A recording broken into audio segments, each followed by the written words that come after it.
مان یا نہ مان آخر موت ہے۔ دنیا چاہے کوئی انسان کتنی بھی کیوں نہ کما لے، دنیا کا مال چاہے کتنا کیوں نہ کما لے،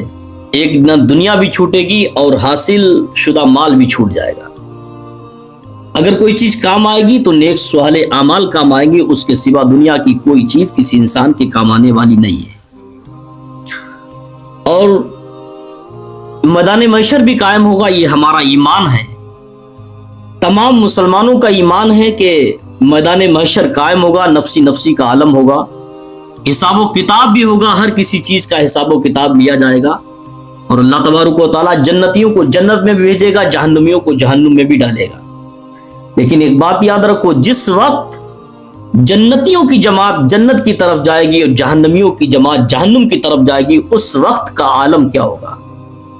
اب ذہن میں بات رکھو کہ کہیں ایسا نہ ہو کہ ہم لوگ جہنمیوں والی جماعت میں جہنم کی طرف جاتے ہوں، کیونکہ اگر دنیا میں اللہ اور اس کے رسول کے بتائے ہوئے طریقوں پر چلے اور ان کے اصولوں کو اپنایا، اس قوانین کو ان کے بتائے ہوئے اپنایا،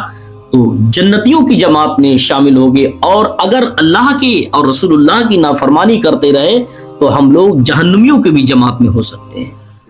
کیونکہ ایک نہ ایک دن میدان محشر تو قائم ہوگا، زندگی بھی ایک دن ختم ہوگی، اور جہنم کوئی چھوٹی موٹی چیز نہیں ہے۔ امام شافعی رحمت اللہ علیہ فرماتے ہیں کہ جہنم کی ایک وادی ہے جس کا نام وادی ویل ہے۔ وادی ویل ایک اتنی سخت وادی ہے کہ اس کے اندر امام شافعی فرماتے ہیں کہ بڑے بڑے پہاڑ ڈال دیے جائیں تو پہاڑ ایسے پگھلیں گے جیسے پانی کے اندر نمک پگھلتا ہے۔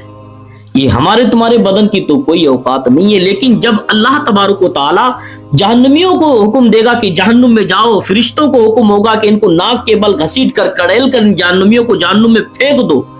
جب ان پر کوڑے مارے جائیں گے، جہنمیوں کو لے کر فرشتے چلیں گے، پیچھے سے کوڑے مارتے جائیں گے، اور جنتی جماعت دیکھ کر ان سے کہے گی کون سا ایسا گناہ کرتے تھے جس کی بنیاد پر تمہیں یہ سزا ملی ہے؟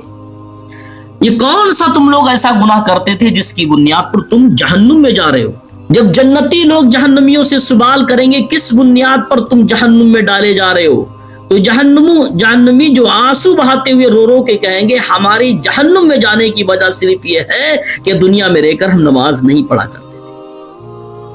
اب اندازہ لگاؤ کہ جہنم کوئی چھوٹی